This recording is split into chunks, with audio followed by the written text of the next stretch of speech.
यस्य स्वयं स्वभावाप्तिरभावे कृष्णकर्मणा तस्मै संज्ञानरूपाय नमोस्तु परमात्मने। नमो रिहंताळं नमो सिद्धाळं नमो आयर्याळं नमो वज्झायाळं नमो लोय सब्यसाहुळं। अनंत अनंत परम सिद्ध भगवानों की 1008 श्री आदिनाथ भगवानों की 1008 श्री मूलनायक वासपूज भगवानों की 1008 श्री अंतिम तीर्थेश वर्तमान शासन नायक भगवान महावीर स्वामी की, परम पूज आचार्य भगवान कुंद कुंद स्वामी की, परम पूज आचार्य गुरु बक्सड़ विराग सागर जी महाराज की। पर द्रव्य पर है और पर दुख का कारण होता है। अपन को लगता जरूर है कि हमारा है, क्या लगता जरूर है हमारा है बच्चा हमारा है, पोता हमारा है, पोती हमारी। वास्तव में हमारा कोई है ही नहीं। हमारा राग, हमारा मोह, हमारा जो नहीं है उसको हमारा कहता है। यदि राग परिणति अलग हो जाए, मोह परिणति अलग हो जाए, तो आत्मा के अलावा कोई हमें दिखे ही नहीं। वो आत्मा में भी आत्मा मरमण होगा, वहाँ दिखने का विषय नहीं, अनुभूत होगा, अनुभूति होगी। तो आचार्य महाराज ने यही कहा है कल विशेष रूप से कि जो ज्ञानी पर को अपना मानता है, सबसे बड़ा अज्ञानी वही है। क्या? जो पर को अपना मानता है, और पर को अपना मानता है तो वास्तव में न वह ध्यान कर पाता है, न पूजा कर पाता है, न स्वाध्याय कर पाता है, न गुरुओं की भक्ति कर पाता है, और न दान दे पाता है। क्योंकि पर से मोह रहता है, पर से मतलब परिवार वालों से मोह रहता है, तो सोचता है कि ये मेरा पैसा चला जाएगा, धन चला जाएगा तो परिवार में कम हो जाएगा, आदि आदि उसकी फिर सोच हो जाती है। इसलिए हमारे आचार्य महाराज ने कहा कि जिनवाणी सुनने वाला, स्वाध्याय करने वाला, विशेष रूप से भव्य क्यों संज्ञा दी उसको विशेष, वैसे अपन और अपन अंदर चलें। अंदर से तो आचार्य महाराज ने, आचार्य पद्मनंदी स्वामी ने एक जगह लिखा, पद्मनंदी पंचविस्कत का ग्रंथ में, तत्प्रीति प्रीत चित्तेन एन वार्तामपि श्रुता निश्चितम सा भवेद भव्यो सा भावी निर्माण भाजनम। क्या लिखा? जो जीव प्रीत चित्ते ने, प्रीत पूर्वक, प्रीत चित्ते, अच्छी श्रद्धा से, भावना से, एन वार्तामपि श्रुता, इस जिनवाणी माँ को सुनता है, गुरु वचनों को सुनता है प्रीतिपूर्वक, निश्चितम सा भवेद भव्यो, वह नियम से भव्य है, बस शर्त है प्रीतिपूर्वक, कल्याण की दृष्टि से, अंदर की भावना से, विशुद्धि के साथ श्रद्धा से जो श्रवण करता है वो नियम से भव्य। क्योंकि हमने बताया था ना, यहाँ सब नहीं आ सकते। प्रवचन सभा में अथवा कई लोग जिनवाणी चैनल पर भी सुनते हैं, पारस चैनल पर सुनते हैं, सभी लोग नहीं सुनते, और बहुत से लोग कंटिन्यू सुनते हैं। हम जब बिहार करते हैं या करते थे, अभी भी करते हैं, मान लो अभी करते थे, जैसे भी तो लॉकडाउन में नहीं चल रहा, तो हमारे पास जैसे मान लो कोई नागालैंड, आसाम, दिल्ली, कलकत्ता, मुंबई, पश्चिम बंगाल, जहाँ से मिलते थे लोग, 99% हमारे मुंह पे किए जाते थे, नमोस्तु करें। बोले महाराज, बोल पहले तो आपस चर्चा, वही महाराज है क्या जिनके 8 बजे प्रवचन आते हैं, अभी 8:20 पे आते हैं, तो वही महाराज है क्या? अरे महाराज, फिर नमोस्तु करके बोले महाराज आपके प्रवचन डेली सुनते हैं। मैंने आपको बताया था ना, तो पहले मैं प्रवचन चैनल वगैरह पर नहीं चलाता था, चलवाते नहीं, मना कर देता सीधा, तो मैं तो ब्रह्मचारी अवस्था शुरू हो जाते। पर मुझे लगा कि वास्तव में देखो, ठीक है चैनल वाले कमा रहे हैं, उनका विषय है, पर अपन को बहुत अल्प लग रहा है। अपन वैसा देखें तो देश की दृष्टि से, लोगों की दृष्टि से, खर्च की दृष्टि से इनका बहुत कम लग रहा है। तो जो सुनते हैं, ऐसे भी लोग हैं बहुत सारे जो प्रतिदिन सुनते हैं, बड़े बड़े लोग भी सुनते हैं, लेकिन ऐसे भी लोग हैं ना कभी चैनल में सुनते हैं ना साक्षात सुनते हैं। और समाधान और करते थे, आप कहो कि चलो बेटा, या चलो माँ, चलो पिताजी, मुझे नहीं सुनना, तुम ही चले जाओ, धर्मा तो तुम बनो, तुम ही कल्याण करो, मुझे कल्याण नहीं करना, मुझे तो बस यही रहना है। ऐसे भी लोग हैं जिनको धर्म के प्रति रुचि नहीं है। ऐसे बच्चे होते, कोई महाराज हमें चले महाराज। कल पंडित जी आए थे, मनीष जी गोठरा वाले, वो तो मालूम उसके पापा से फ़ोन किया, उसके मतलब उसने वीडियो कॉल, बोले कहाँ हो पापा, से झूठ बोला उसने पापा ने कि मैं दुकान पे हूँ। तो मैंने मतलब बोला, बोले कि ज्ञानी झूठ बोल रहा है। मैंने बोल महाराज पास हूँ। तो महाराज पास बोलते ही वो रोने लगा, माँ पास से बात नहीं करी, मुझे क्यों नहीं ले गए, मुझे बिना बताए कैसे चले गए, मुझे बिना बताए कैसे चले गए, आपको मुझे ले जाना था। मतलब सच में मैंने देखा आंखों में, मुझसे भी बात, मतलब मुझसे भी नमोस्तु नहीं किया ढंग से। फिर उसने नहीं जाऊँ, मैं नहीं बात करूँ, मैं नहीं करूँ, नमोस्तु नहीं करना, पापा मुझे क्यों नहीं लगा, मुझे छोड़ के क्यों गए, झूठ बोल के क्यों गए। मतलब कहने का अर्थ एक बच्चा वो भी शायद 4-5 साल का होगा, ज़्यादा से ज़्यादा शायद 6 साल का होगा, इतना ही, इससे छोटा है मतलब, हाँ तो इससे छोटी होगा लगभग वो बराबर तो कह नहीं सकते। मतलब भावना, कई बच्चे बच्चियाँ 2-2.5 साल के बच्चे वो भीलवाड़ा वगैरह से आते थे, अथवा निभाई में भी है, जयपुर में भी है। 3 साल 4 साल बच्चों से कहो महाराज पास चलना है, तुरंत तैयार हो जाते हैं। और एक को महाराज पास रोने लगते हैं। ये सब क्या है? अब एक चिंतन करना, एक शब्द ध्यान सुनना, और एक महाराज जी के पास के लिए रो रहा है और एक को महाराज के पास ले जाओ सो रो रहा है। इसे कहो बेटा चलो महाराज पास, तुरंत तैयार, खुश। हम बताएं ऐसे ऐसे बच्चे हैं जो स्कूल के नाम से रोते हैं पर कहे महाराज पास चलना है, महाराज पास चलना है, तुरंत तैयार हो जाते हैं। क्यों? इनका बच्चों का पूर्व का पुण्य है।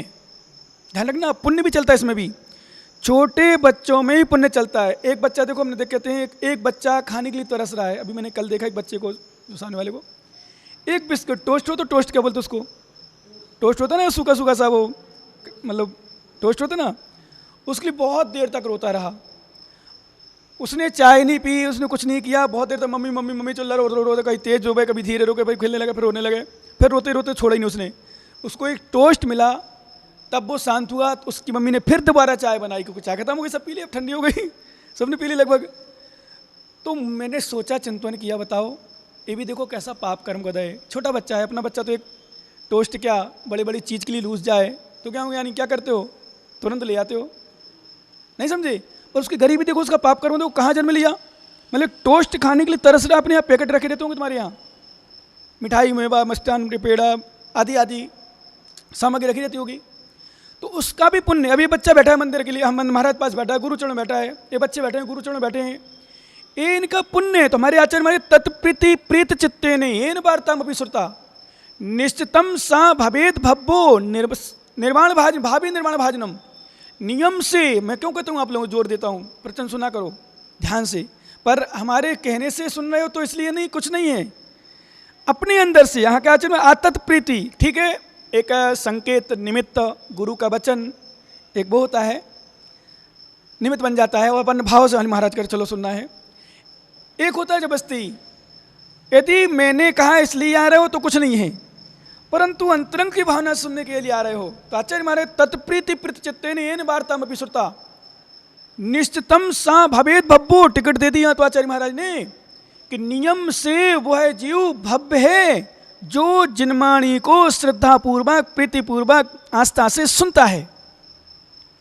मैंने कल कहा था, कितने उतार पाते हो अलग विषय है, कितना उतारते हो अलग विषय है, पर श्रद्धान यदि रखते हो, श्रद्धान मात्र कि वास्तव में मुझे कैसे करना चाहिए, मुझे कैसे कल्याण करना। मैंने कल बताया था, एक चिंतन किया करो, जो विघ्न बाधाएं आती हैं, अपने 2 लाइन सुनाई थी। जब मोक्ष क्या है वो 2 लाइन सुनाई थी ना, श्रीपति जिनवाल की दुखण विनती की, जब जोग मिला शिव साधन का तब विघ्न कर्म नहीं हटका है, तुम विघ्न हमारे दूर करो देहु निराकुल खटका है। ये क्या है इसका अर्थ? वो भजन सुनाया था, पर हमने आप भजन तो नहीं सुनाया था, भजन की लाइन बताई थी कि भोजन 3 बार भजन 1 बार, उसमें भी आते हैं संकट 1000। क्या है इसका अर्थ? क्यों आते हैं? अशुभ कर्म को दैसे। तो जब जोग मिला शिव साधन का तो विघ्न वाले, जोग मिला, अच्छा योग मिला, समय मिला, वो मालूम चला कि जैसे मैंने बताया, जब तक पुण्य नहीं होता तब तक सानिध्य भी नहीं मिलता, जब तक पुण्य नहीं होता तब तक धर्म करने का समय नहीं मिलता, जब तक पुण्य नहीं होता तब तक धर्म करने की बुद्धि नहीं होती। मैं आपको बता दूं, सच बताऊं, दान करने की भावना भी, जिनवाणी सुनने की भावना भी तभी होगी जिसका पुण्योदय होगा। क्या? यदि कमलेश का पुण्योदय नहीं होता तो भी गुड़ उतारने चला जाता, दुकान चला जाता। हाँ, तुम्हारा पुण्योदय है, ध्यान रखना, जितने लोग बैठे हैं, जितने लोग भी सुनते हैं, क्योंकि जिनवाणी वही सुन सकता है, गुरु चरणों में वही बैठ सकता है, गुरु की भक्ति वही कर सकता है जिसका पूर्व पुण्य कर्मोदय हो। और जो वर्तमान में कर रहा है भविष्य में और अच्छा मिलेगा। जो भविष्य वर्तमान में कर रहा है भक्ति आराधना, तो पूर्व में तो किया था, सो वर्तमान में मिल रहा है। ऐसे भी होते हैं, बहुत सारे संपन्न होते हैं, धन दौलत रुपया पैसा मकान दुकान व्यापार अच्छा ठाट बाट, पर उनको मंदिर के नाम से भगवान के नाम से चिढ़ होती है, गुरु के नाम से चिढ़ होती है। ऐसे लोग होते हैं जो प्रयास करते हैं चतुर्मास करना है, और कुछ ऐसे भी लोग होते हैं क्या हो ना चतुर्मास से बहुत हो गया, कहीं बहुत हो गया, ऐसे भी लोग होते हैं क्या, जबकि लगना क्या है, लगता क्या है चतुर्मास में, और लगता भी है तो उसी के लगे जिसका पुण्य होगा। तुम तो मैं तो हमेशा हर जगह मैं ये कहता था, तुम तो अनुमोदना करे जाओ, तुम मत दो, कौन है जबरदस्ती मांग रहा, बताओ भाई, किसने मांगे जबरदस्ती, और जबरदस्ती मांगे भी कोई नियम कानून तो वो भी कितना मांगेगा। नियम कानून में अल्प से अल्प रखा जाता है। जैसे उदाहरण के लिए पांदड़ी, यहाँ पर पाना बोलते क्या बोलते, जो इकट्ठा होता है सबका चंदा, क्या बोलते उसको, पांदड़ी, पांदड़ी होती है। तो मिनिमम से मिनिमम राशि रखी जाती है, जिसमें गरीब भी है अमीर भी है मीडियम भी है, सब प्रकार के लोग सब एक से दे दें। भाई 5,000 रुपये इकट्ठा करना, 10,000 इकट्ठा करना, 2,000 इकट्ठा करना हर घर से। तो इसलिए रखा जाता है वो फिक्स कि गरीब भी दे दो, कम से कम रखा जाता है। फिर बोलियां लगती हैं, भावना बनाओ अपनी। तो अपन अनुमोदना करने में क्यों चूके, हमेशा हमेशा याद रखना, कभी भी साधु संत, कभी भी इस साल नहीं, कभी भी महाराज कहीं भी हो, प्रयास किया करो महाराज यहाँ आए, हमारे यहाँ चतुर्मास हो, हमारे यहाँ महाराज रुके, चौका लगाने वाला चौका लगा रहा है, दान देने वाला दान दे रहा है, तुम तो फ्री में लाभ ले जाओ। पर वास्तव में ऐसे भी लोग होते हैं जो अनुमोदना तो करते ही नहीं है, उल्टा बुराई और शुरू कर देते हैं। अरे क्या होता चतुर्मास से, आ जाओ फिर और व्यवस्था बनाओ, ये बनाओ वो बनाओ, और फिर सबसे बड़ी विडम्बना बोले महाराज की सेवा तो कम करो, जो लोग आते हैं उनकी सेवा ज़्यादा करो। कई लोग आते हैं कई प्रकार के, मतलब सब प्रकार सब, अभी तो चतुर्मास होने तो अभी तो लॉकडाउन चल रहा था इसलिए लोग थोड़ा सा कम आए, कम आए, नहीं तो फिर भी लोग आए, मान के चलो आते ही हैं। तो कहने का अर्थ वास्तव में हमें अनुमोदना करने में कुछ नहीं लग रहा, अनुमोदना तो कर ही लेना चाहिए। क्या, अनुमोदना तो कर ही लेना चाहिए, और व्यर्थ कहाँ कर्माश्रय। और मान लो हमने कहा था, मान लो यदि आपकी शक्ति नहीं है मत करो, अनुमोदना में क्या पैसा लग रहा है। लेकिन ऐसे लोग हैं जो कभी प्रवचन नहीं सुनते, कभी साधुओं के पास नहीं जाते, कभी धर्म करने का नाम नहीं लेते। हाँ, उनसे कहो चलो अपन घूमने चलें, पर्यटक स्थल चले जाएंगे, उनको तीर्थ क्षेत्र चलो मन नहीं लगता, महाराज पास चलो मन नहीं लगता, चलो होटल चलें अपन, समोसा खाए आए, कचौड़ी खाए आए। क्यों, क्या नहीं, किस में मन लगता है कचौड़ी खाने में, महाराज पास आने में। महाराज क्या बात है, देखो कुछ भी हो कैसे भी हो, पर कहा तो ना महाराज पास आने में, ये शब्द भी हमारे पुण्याश्रय कारण बन जाते हैं। ठीक है, कचौड़ी खाते समय कचौड़ी भी खाना है, नाश्ता करते समय नाश्ता भी करना है, परंतु सच यह है वही कर सकता है। ध्यान रखना, बहुत सामने बताए थे, बहुत सारे बच्चे हैं, देखो बच्चे आते हैं दोनों, वो सौम्य और दोनों बच्चे, छोटी छोटी बच्ची इतनी दूर से आते हैं। कई बार मान लो पापा मम्मी को लेके आते, दादा दादी को, चलो चले, क्यों, ये तो भावना है, पुण्य है, सिर्फ भावना है, हमने थोड़ी बुलाया उनको, हम थोड़ी इन बच्चों को बुलाया है। हालांकि हमेशा अब से देखता है, डेली छोटा बच्चा है डेली, इसके अलावा कौन आता बताओ बच्चों में, मतलब बच्चों की दृष्टि से, या तो वो आते सामने वाले के 2-3, क्यों, किसने प्रेरित की, और भी तो बच्चे हैं, और भी भाई हैं इसके,